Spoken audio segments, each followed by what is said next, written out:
Hello my dear aspirants. Today's की current affairs की class में यू आर वेलकम। और टुडे पहला क्वेश्चन सुपर कलेक्शन जो देता है आपको गवर्नमेंट जॉब में selection. Who won the FIDE world chess championship 2024? अभी किसने, कल ही 12 दिसंबर को इतिहास रचा गया, किसने ये जीता है फिडे वर्ल्ड चेस चैंपियनशिप? ए में है डी गुकेश, बी में है डिंग लिरेन और सी में है गैरी कास्प्रोव और डी में है विश्वनाथन आनंद। तो राइट आंसर है डी गुकेश, यानी डी गुकेश का फुल नाम है डोम्मा राजू गुकेश, चेन्नई के रहने वाले। इन्होंने विश्व शतरंज के नए बादशाह बन गए हैं। ये वर्ल्ड्स यंगेस्ट चैंपियंस माने ये बन गए हैं वर्ल्ड्स यंगेस्ट चैंपियन। कौन? डोम्मा राजू गुकेश। तो और इन्होंने किसको हराया? तो मौजूदा फिडे वर्ल्ड चेस चैंपियन चीन के डिंग लिरेन को इन्होंने हराया था। ये चीन के एकमात्र चैंपियन हैं जो थे डिंग लिरेन, इनको हराया है। और इन्होंने किसका रिकॉर्ड तोड़ा है? तो रसिया के गैरी कास्परोव, जिन्होंने 22 साल की उम्र में 1985 में ये विश्व के सबसे कम उम्र के youngest FIDE world chess champion बने थे। उनका रिकॉर्ड इन्होंने जाके 2024 में तोड़ा है। और ये डी गुकेश जी, इनके बारे में और भी आपको बताते हैं कि ये जो है विश्व के 18वें और भारत के दूसरे ये फिडे वर्ल्ड चेस चैंपियनशिप बने हैं।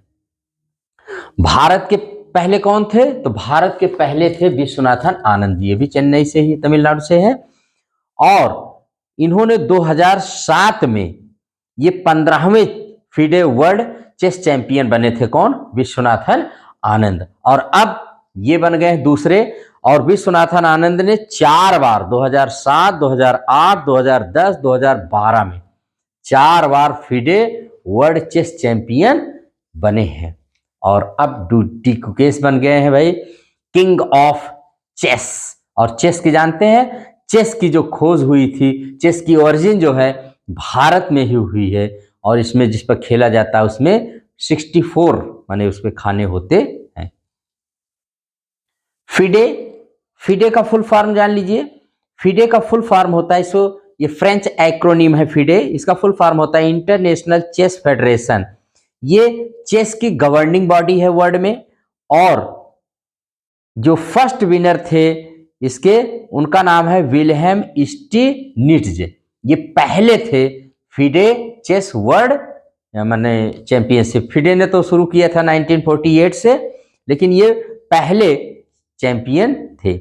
और ये डी गुकेश उस कड़ी में 18वें नंबर के चैंपियन ये बने हैं।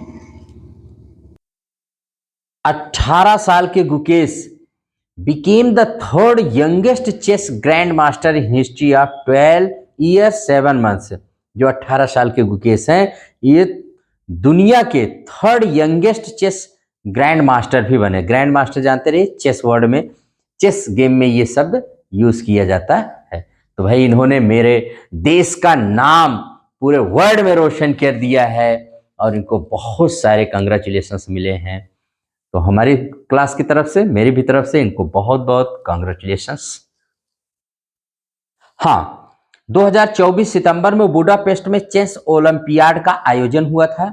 भारत ओपन व वीमेंस दोनों कैटेगरी में चैंपियंस बना था। और Indian grand masters D Gukesh ने सबसे कम उम्र में विश्व शतरंज चैंपियनशिप जीत करके भाई तो इतिहास रचा ही है। तो आप इसको थोड़ा सा इसमें जान लीजिए। 2 प्रदेश, 2 स्टेट, एक आंध्रा और एक तमिलनाडु, दोनों अपना बताने में कि ये मेरे यहाँ के हैं, मेरे यहाँ के हैं। इसमें जान लीजिए, मैं तो कहूँगा किसी के चाहे जहाँ को, अब तो ये भारत माता के संतान हैं, पूरे देशवासियों के नाम रोशन किया है। देखिए, Gukesh was born to Telugu parents but was raised in Chennai. पैदा तो हुए थे तेलुगु पेरेंट्स से और इनका पालन पोषण किया गया है चेन्नई में।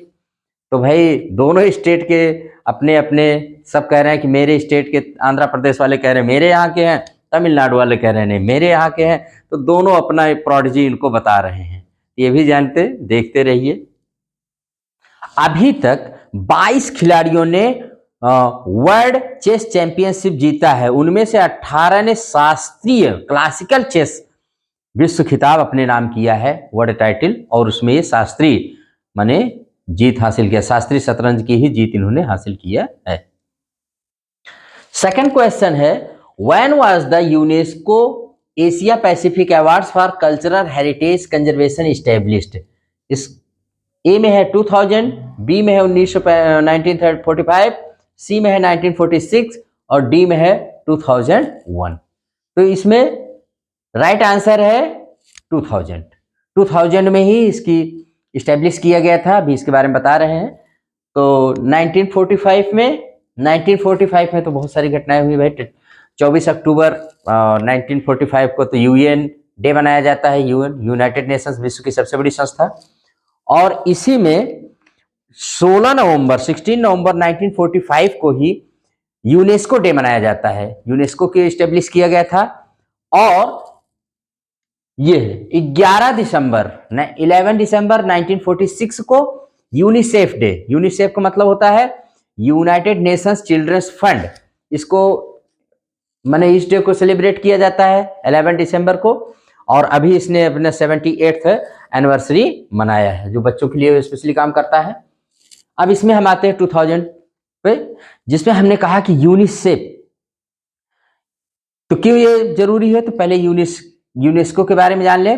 यूनेस्को का फुल फॉर्म होता है United Nations Educational Scientific and Cultural Organization. United Nations Educational Scientific and Cultural Organization, remember रखिएगा इसको। और इसका हेडक्वार्टर पेरिस फ्रांस में है। और ये सेटअप हुआ था 16 नवंबर 1945 को। इसके मेंबर्स 195 है प्लस 8 एसोसिएट मेंबर्स हैं। अब यहां पर इसने एशिया पैसिफिक रीजन में जो माने हेरिटेज साइट्स हैं उनके कंजर्वेशन में विश्व में माने एशिया पैसिफिक रीजन में इसने कुल 8 अवार्ड दिए हैं। कितने अवार्ड दिए हैं? 8। और भारत को इसमें 2 कैटेगरी में 2 अवार्ड मिले हैं। पहला अवार्ड इसको भारत को मिला है अवध सहायेश्वर मंदिर को, अवध सहायेश्वर टेम्पल कंजर्वेशन प्रोडक्ट को, जो तमिलनाडु के तिरुवर जिले के थुक्काची गांव में स्टैब्लिश है, उसको मिला हुआ है। और दूसरा मिला है BJPCI यानी conservation projects of Mumbai Maharashtra को। इसको बहुत अच्छे से याद रखिएगा। इन दोनों प्रोजेक्ट्स ने अपने यहाँ जो ये कल्चरल हेरिटेज साइट था इसके कंजर्वेशन में बहुत अच्छा रोल प्ले किया है, तो इसलिए इन दोनों को दिया गया है। ये BJPCI क्या है तो इसको जानो। 1908 में मुंबई महाराष्ट्र में स्थापित किया गोथिक शैली में ये एक स्कूल है जो कमजोर बच्चों के लिए खोला गया था। और जब इसमें समर वेकेशन हुआ उसके दौरान इसका रिस्टोरेशन यानी जीर्णोद्धार अच्छे से किया गया, इसलिए इसको इनाम दिया गया है। और पहले वाले को भी दिया गया है। अब थोड़ा सा जान लें कि क्या है ये UNESCO Asia Pacific awards for culture heritage conservation के लिए क्या है ये, तो इसको जान लीजिए। 2000 में स्टैब्लिश किया गया। यह पुरस्कार एशिया और प्रशांत क्षेत्र में व्यक्तियों और संगठनों को के द्वारा विरासत मूल्य की संरचनाओं या इमारत को बहाल करने, संरक्षित करने और बदलने के प्रयासों को मान्यता देता है। मतलब कोई भी अगर स्ट्रक्चर है जो यूनेस्को द्वारा रिकॉग्नाइज्ड है और उसको अगर कोई भी उसमें अच्छे से उसकी देखरेख कंजर्व करता है तो ये पुरस्कार कितनी श्रेणियों में दिया जाता है? यूनेस्को एशिया पैसिफिक अवार्ड ये 5 श्रेणियों में दिया जाता है। कुल 5 कैटेगरीज में दिया जाता है। इसके नाम जान लीजिए। उत्कृष्टता पुरस्कार यानी अवार्ड ऑफ एक्सीलेंस, विशिष्टता पुरस्कार अवार्ड ऑफ डिस्टिंक्शन, योग्यता पुरस्कार अवार्ड ऑफ मेरिट और विरासत संदर्भ में नए डिजाइन के पुरस्कार award for new design in heritage context में, और सतत विकास के लिए विशेष मान्यता है, special recognition for sustainable development.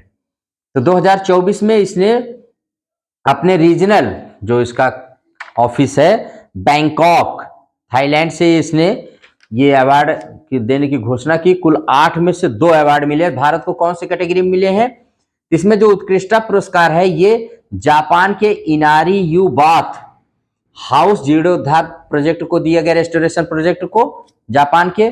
और विशिष्टता पुरस्कार भारत के, मैंने बताया, अवध सहेश्वर मंदिर जो तमिलनाडु में है उस प्रोजेक्ट को दिया गया।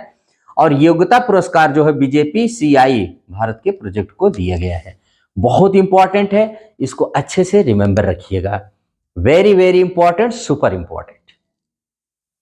नेक्स्ट क्वेश्चन है, where was the 10th world Ayurvedic congress and Arogya expo 2024 held? अभी कहां पर ये माने 10वां विश्व आयुर्वेदिक कांग्रेस और आरोग्य एक्सपो का उद्घाटन किया गया है।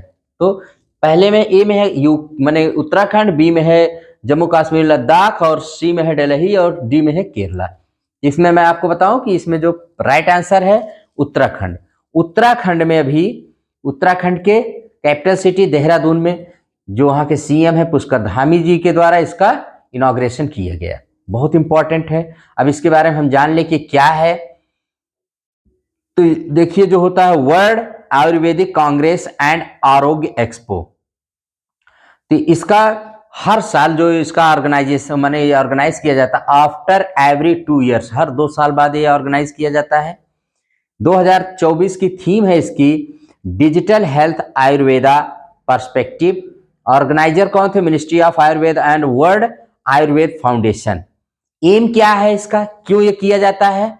इसको रिमेंबर रखिएगा कि to promote Ayurveda as a health care system in India and abroad. माने आयुर्वेदा को न केवल भारत में बल्कि विश्व भर में माने इसको प्रमोट करना, बढ़ावा देना।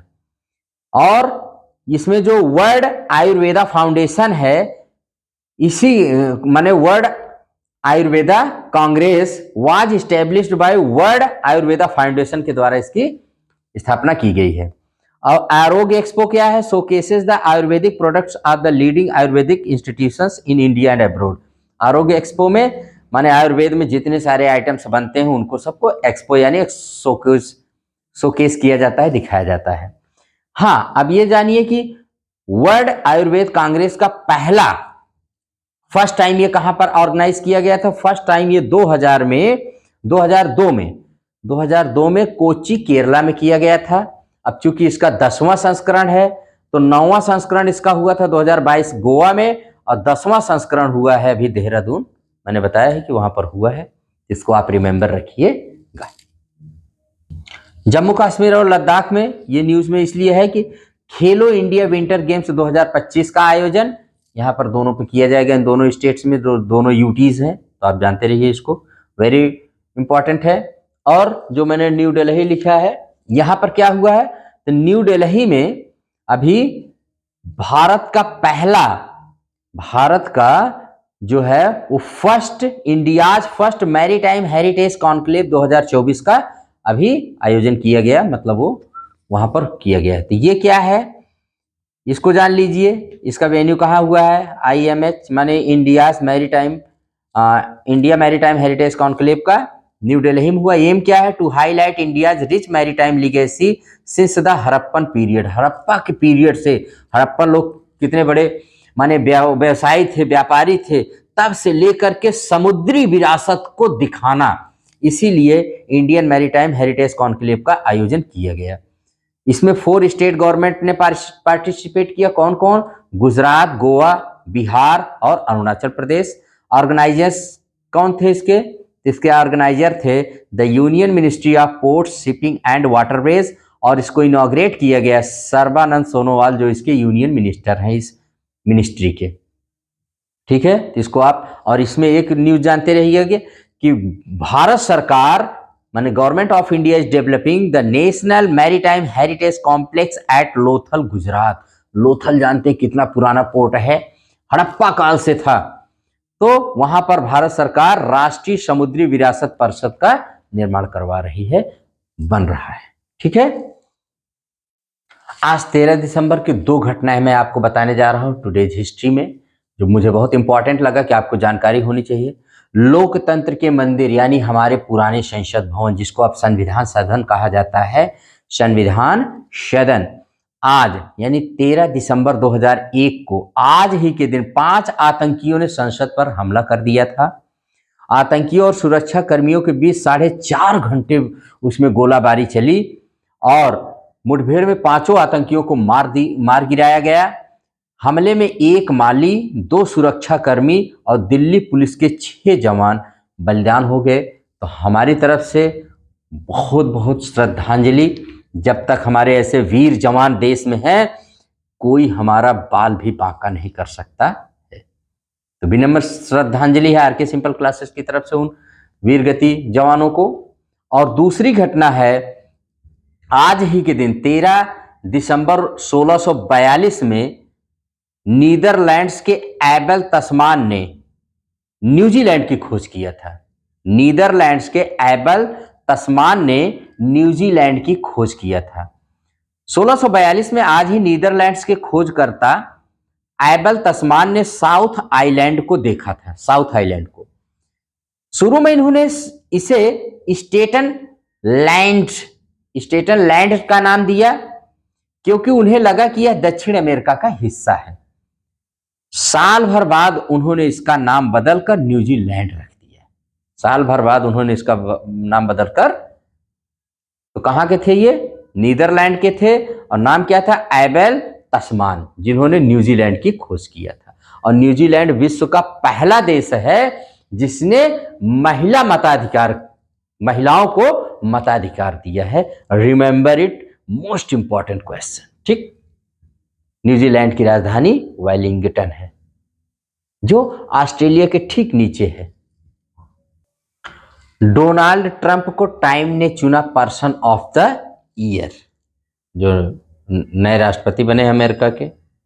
नेक्स्ट क्वेश्चन है, where FIFA world cup will be held in 2026 में कहां पर होगा? तो आप इसको जान लीजिए कि इसमें कह रहा है कनाडा, मैक्सिको, यूएस, स्पेन, पुर्तगाल, मोरक्को, सऊदी अरेबिया, नन। इसका राइट आंसर ए है। 2026 में वर्ल्ड कप जो होगा Canada, Mexico, United states America में होगा। 2030 में होगा स्पेन, पुर्तगाल और मोरक्को में।